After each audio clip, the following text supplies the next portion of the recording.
Bueno, buenas noches. Este video es sobre el ciclo de Carnot. Mi nombre es Camilo Andrés Niño y eh, de la, del área de termodinámica. Entonces, como introducción al tema, tenemos que explicar qué significa un ciclo termodinámico.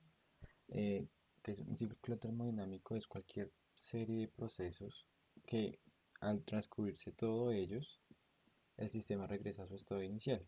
Es decir, que las magnitudes termodinámicas se anulan. O sea que el punto inicial de las propiedades y las características del punto inicial son las mismas del punto final y siempre va a estarse repitiendo los mismos procesos, los mismos pasos durante el ciclo. ¿Por qué estudiar el ciclo de Carnot? El ciclo de Carnot es la base para los demás ciclos termodinámicos y es la razón por la cual debemos estudiarlo y comprenderlo completamente. Así su aplicación teórica o el ciclo ideal no sea aplicado realmente, de igual manera es una buena base para las demás aplicaciones.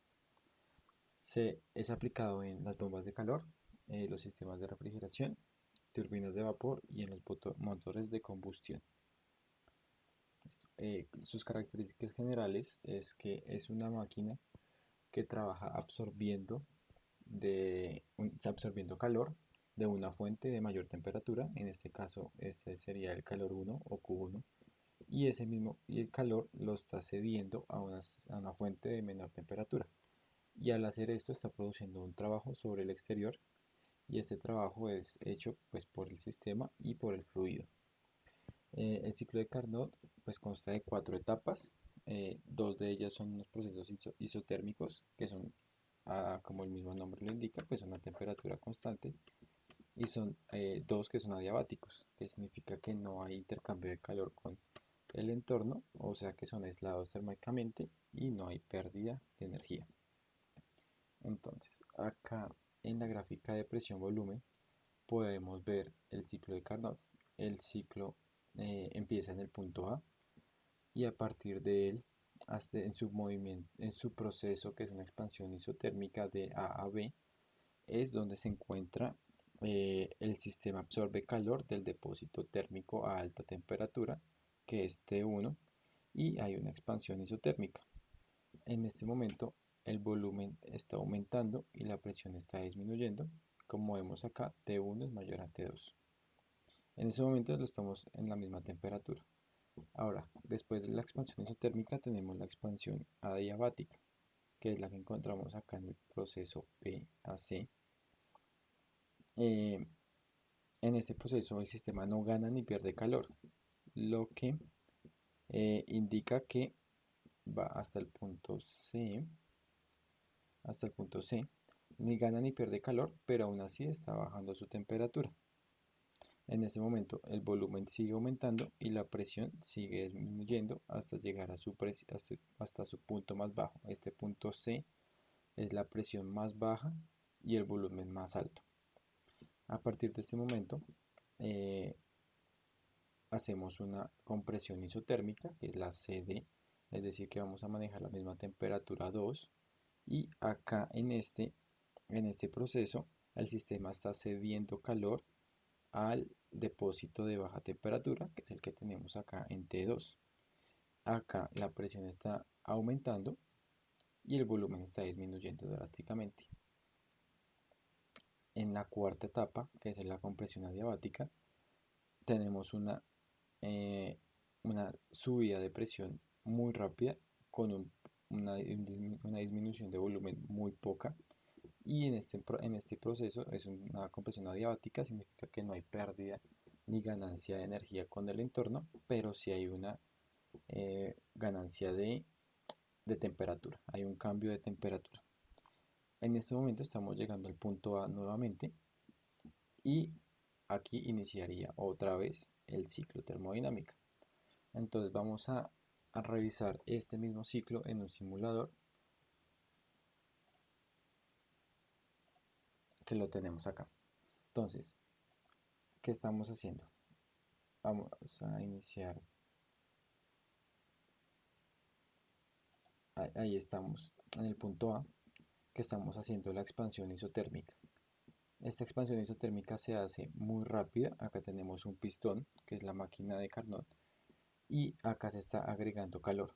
Se está agregando calor porque se está haciendo una expansión muy rápida a la misma temperatura, que es el proceso que vemos en este momento. Ya cuando está llegando a este punto, que es como el punto medio de la expansión, ya el, ya el gas se permite hacer un movimiento sobre el pistón haciendo una expansión adiabática. Y en este momento sí va a haber una disminución de temperatura hasta llegar a su punto máximo de recorrido. Acá tenemos el pistón en su volumen máximo, que es el que vemos acá, y a partir de este momento, en todo este proceso no hubo intercambio de calor, y a partir de este momento va a hacer su compresión isotérmica, y entonces el pistón pues se va a disminuir su volumen y va a aumentar la temperatura. La temperatura se va a mantener constante en este paso. Y acá se está cediendo calor al gas. Entonces ahora vamos a, si nos damos cuenta, este proceso isotérmico, este proceso de compresión adiabática, perdón, este que tenemos en este momento, se hace a muy alta velocidad y se incrementa la temperatura rapidísimo. Y acá, ahí es donde pues la presión sube mucho y el volumen disminuye muy poco. Y así, este movimiento y este ciclo es el que hace que el gas me genere trabajo y pues pueda hacer este tipo de movimiento.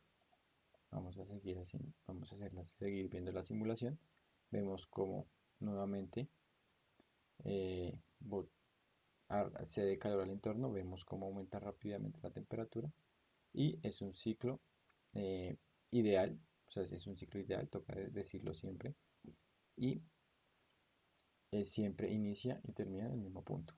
¿Listo? Esta es la simulación que encontramos. Ahora vamos a seguir con nuestra presentación. Vamos a ver cuáles ecuaciones tenemos. Entonces tenemos las ecuaciones en la expansión isotérmica, tenemos las ecuaciones del calor del depósito de alta temperatura, que es este, y el depósito de baja temperatura. Acá tenemos que tener en cuenta pues el número de moles o el volumen o la cantidad o la masa de aire, la constante de gas ideal, la temperatura y como la razón entre el volumen en B y el volumen en A. Y eso es para la expansión isotérmica. Para el calor de baja temperatura o el calor cedido, tenemos que tener la temperatura de baja temperatura, la temperatura baja, perdón, y la razón o el cociente entre el volumen en C y el volumen en D.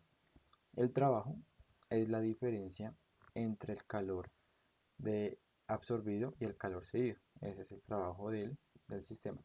Y la eficiencia es la razón o el cociente entre el trabajo realizado y el calor absorbido por el sistema, que haciendo pues operaciones matemáticas en cuanto a qué se refiere QH y QC, podemos llegar a la conclusión de que eh, es 1 menos TC y TH. Entonces, según la diferencia de temperaturas que nosotros manejemos en nuestro ciclo, va a ser nuestra eficiencia. Entonces, si por ejemplo nuestra temperatura es muy alta, nuestra temperatura eh, superior es muy alta comparada con nuestra temperatura baja, digamos, entonces esto va a tender a ser un número muy bajo y nuestra eficiencia podría llegar a ser cercana al 100%, que no es el caso en un ciclo ideal y pues obviamente tampoco sería el caso en un ciclo real. Y esa sería nuestra explicación del ciclo de Carnot. Muchas gracias.